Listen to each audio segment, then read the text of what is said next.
Listo, ya regresé, disculpen, tuve un pequeño problema técnico con los micrófonos y pues aproveché también para almorzar. Entonces, bueno, ya continuamos con la segunda parte de la clase, versión resumida, por supuesto, y vamos a tratar el tema del Estado liberal, que recuerden que decidí tratar el tema principalmente del Estado liberal porque pues es el tipo de Estado que supuestamente es el Estado social de derecho colombiano, ¿no? Obviamente, no, el Estado liberal no es el único tipo de Estado, ni siquiera en la actualidad. En clase discutimos esto, digamos, extensivamente. Hay muchos estados contemporáneos que no tienen, digamos, esta raigambre o este origen liberal occidental, pero pues dado que pues es muy pertinente para nuestro contexto, lo vamos a estudiar. Entonces recuerden que hablamos de de tres teorías normativas del Estado y finalmente hablamos de la crítica marxista del Estado liberal. Eso es lo que vamos a repasar rápidamente, ya para pues finalizar esta cápsula de esta clase, ¿no? Entonces empecemos. Lo primero es la perspectiva de Thomas Hobbes. Recuerden que, pues, quizá entre estas teorías normativas, la perspectiva hobbesiana es la más conservadora, en el sentido de que para Hobbes es muy importante garantizar el orden social a través del ejercicio del Estado. ¿Por qué? Porque, pues, para Hobbes, nosotros como seres humanos nacemos en un estado de permanente conflicto y permanente amenaza a los unos a los otros.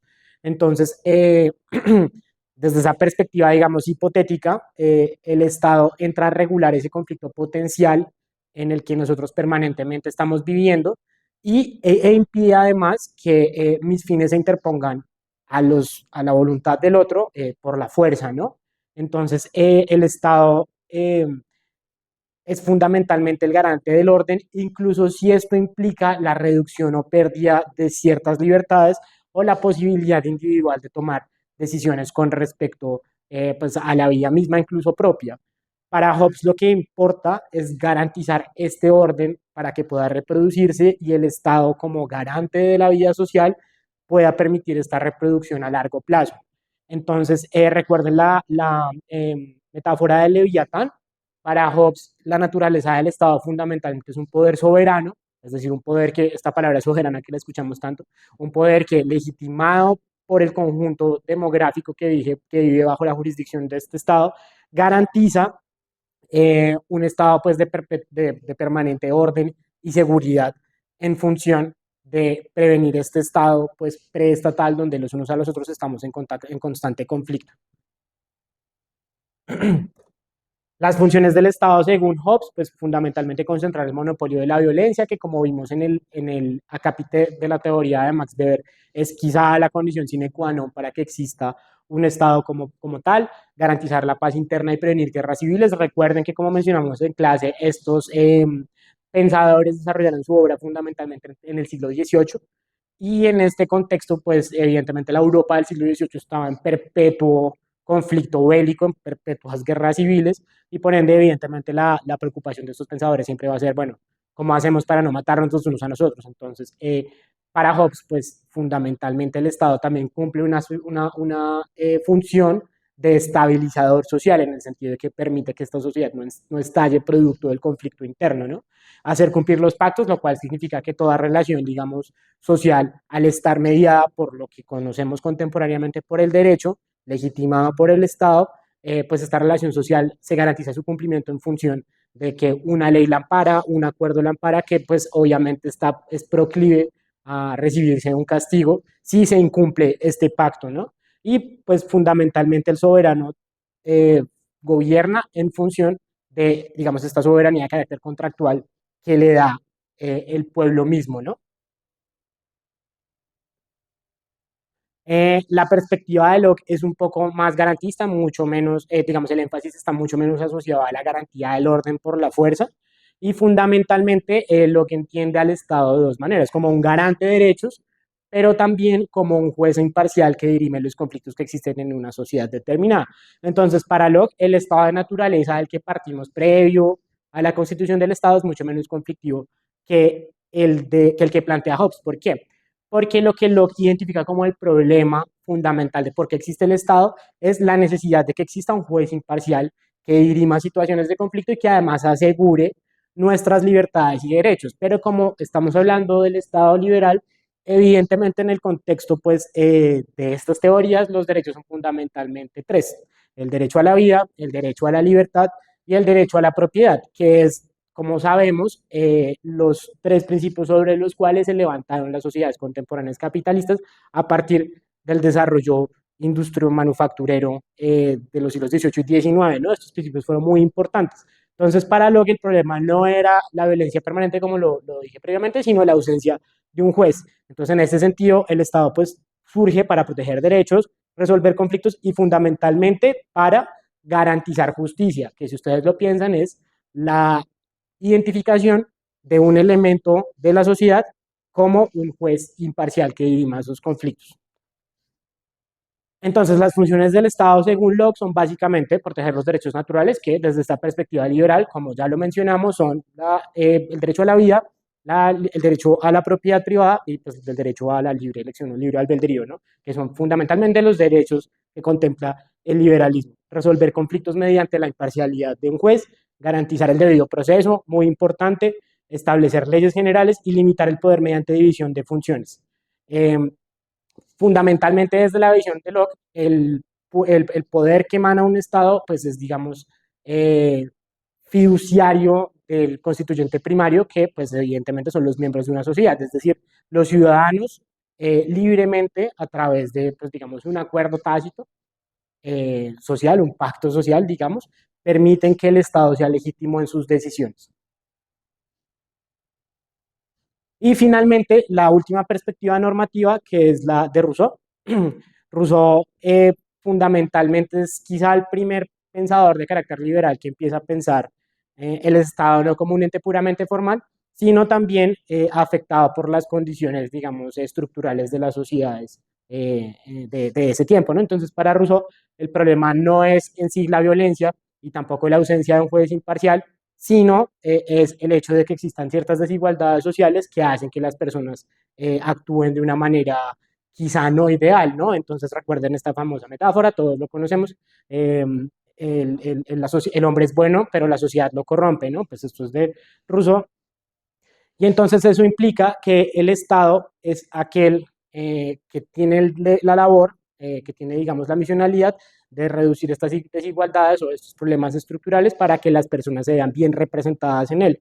En este sentido, para Rousseau, el Estado es fundamentalmente, o bueno, se basa fundamentalmente en la soberanía popular, y esto es muy interesante porque para la perspectiva de Rousseau, el Estado o las decisiones del Estado lo que hacen es, bueno, no ejemplificar, quizá necesito otra palabra, lo que hacen es representar la voluntad general. Y esto resulta, pues como lo discutimos en clase, quizá un poco conflictivo, en el sentido de que, pues evidentemente la voluntad general, pues es un concepto difícil de tratar en la medida en que hay conflictos y desacuerdos al interior de toda sociedad, y pues fundamentalmente lo que se expresa en una sociedad democrática a través del Estado son pues las mayorías, ¿no? Eh, que ganan una elección con todos los problemas que eso tiene, ya lo trataremos más adelante, pero sobre eso también discutimos mucho en clase.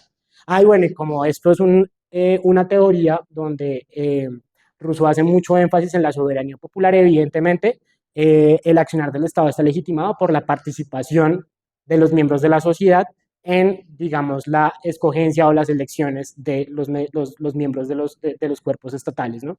Entonces, las funciones del Estado, según Rousseau, expresar la voluntad general, garantizar la soberanía popular, promover la igualdad política entre ciudadanos, que era algo muy importante en la época en la que escribió Rousseau, porque fue la época de las revoluciones burguesas, donde evidentemente pues esa burguesía, digamos, industrial que iba emergiendo, en esa época no podía igualarse a la nobleza, pese a que tuvieran dinero, estatus dentro de sus comunidades, influencia política, no podían igualarse en el sentido de que no pertenecían a estos estamentos tradicionales que administraban el poder por criterios de dominación tradicional. En ese sentido, estas teorías liberales como la de Rousseau hacen mucho énfasis en este tema de la igualdad política porque también es una manera en la que esta nueva clase emergente burguesa buscaba legitimidad y representación en un Estado que no se correspondía a su posición actual en la sociedad, porque estaba, digamos, amparado en la tradición, en el derecho divino, en general en la dominación tradicional que vimos previamente.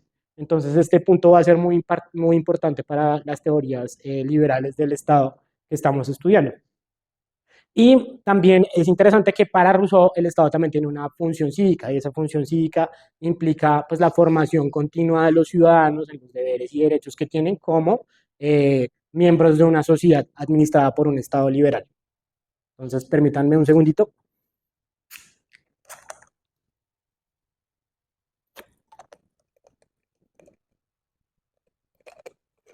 Listo, sigamos.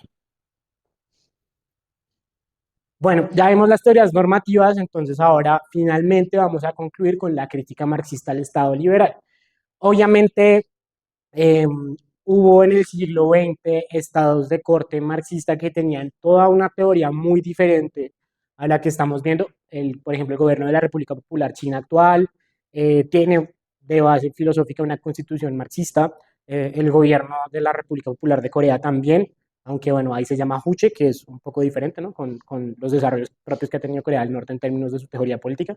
Pero bueno, acá de lo que vamos a hablar es de la crítica marxista a estas teorías normativas del Estado liberal, no de un Estado marxista propiamente. Eso es otro tema, lo podemos tratar si quieren, lo podemos charlar por fuera, pero no es lo que nos ocupa hoy. Entonces, para Marx el Estado no es neutral. Si ustedes ven en las tres teorías normativas que estudiamos, el Estado tiene como este carácter homogéneo que recoge la voluntad general, que garantiza el orden para todos, que es la expresión popular por excelencia. Marx va a decir, no, el Estado no es neutral, el Estado moderno no nos representa a todos. La voluntad general no es la voluntad armoniosa de la mayoría. El Estado liberal lo que hace es representar los intereses de la clase dominante.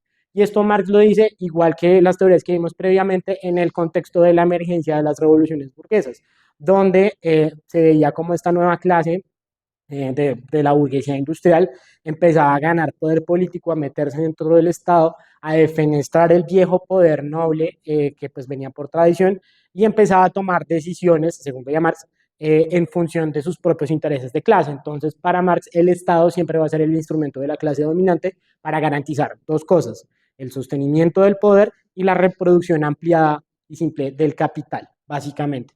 Esta idea es muy interesante, la de la base económica y la superestructura, y es que para el marxismo, en realidad, las formas de Estado van a depender siempre de la organización económica. Entonces, recuerden cómo lo tratamos en clase. Si usted ve una sociedad feudal donde no existe libre comercio, donde las relaciones económicas son fundamentalmente relaciones tributarias al señor feudal y relaciones de supervivencia en el momento en el que yo, digamos, guardo parte de mi cosecha. Si usted ve esa sociedad con esa estructura productiva, usted va a ver un tipo de Estado particular, que es un Estado tradicional, con un señor feudal que siempre ha actuado como ha actuado por obra de la tradición. Es lo mismo para el Estado liberal. Marx dice, el Estado liberal no tiene nada de homogéneo, no tiene nada, digamos, de puro, distinto a otros tipos de constituciones total, porque es simplemente la representación política del desarrollo del capitalismo en ese momento en concreto.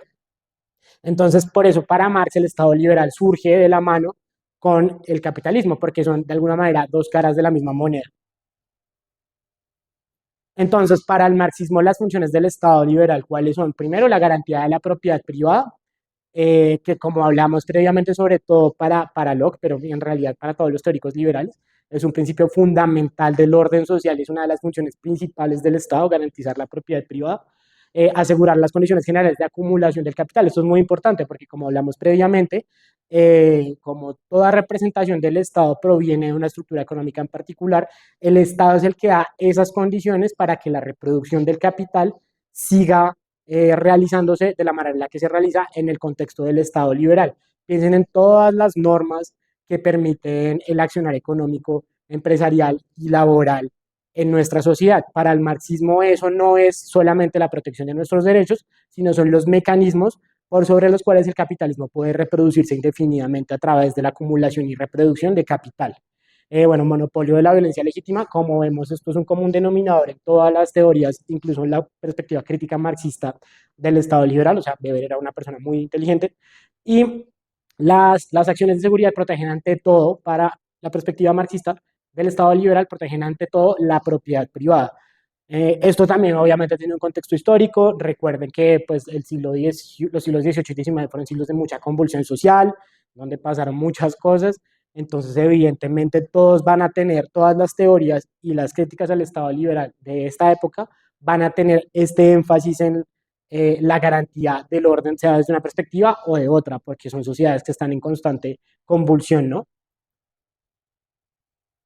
Listo, entonces acá tenemos este cuadro comparativo, ustedes lo pueden consultar en el Excel que está en la carpeta de la clase, no voy a entrar como a discutirlo, pero ustedes pueden consultarlo porque me parece que es una guía interesante para que ustedes estudien.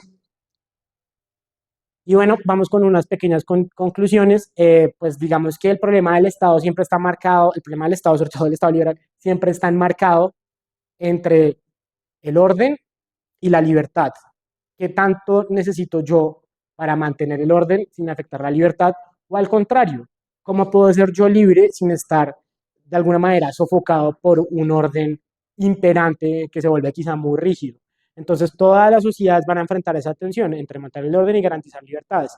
Un exceso de orden, evidentemente, puede tener una deriva autoritaria, pero pues un exceso de libertad también puede tener una deriva de carácter anómico, ¿no? Que también lo discutimos en clase, en generar, digamos, inseguridad, generar un ambiente o un estado demasiado relajado de las instituciones sociales que permitan el desenfreno, el desorden, el crimen, en fin. Entonces, esta tensión siempre va a permanecerse y es en realidad la tensión principal que deben atender los formuladores de política, los administradores de seguridad y las fuerzas, digamos, policiales como ustedes.